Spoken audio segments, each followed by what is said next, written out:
Good evening. How is your day today? Hope all is well in good health always. Remember, health is wealth. Don't forget to take good care of yourself.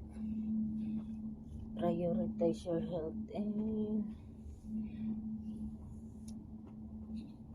don't forget to exercise.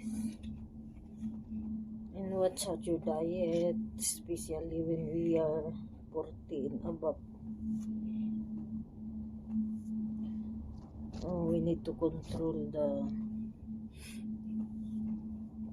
avoid eating too much high cholesterol, too much carb, avoid sweet and salty food and oily food, because the cholesterol is hard to control if we already have high cholesterol in our body.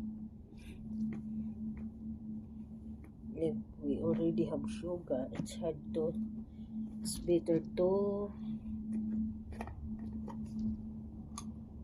avoid eating too much sweet and salty food and oily food.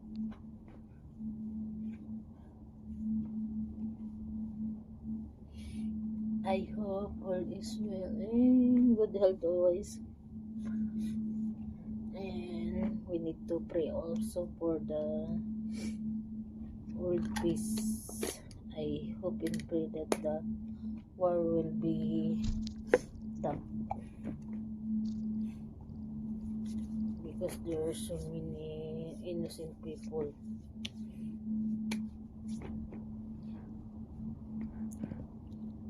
It's very hard for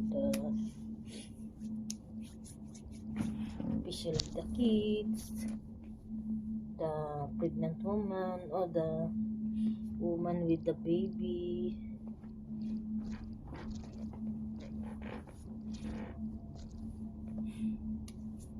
Good evening, guys. Good night. Sleep well. Sleep tight. Sweet dreams, and see you tomorrow. Bye. See you tomorrow.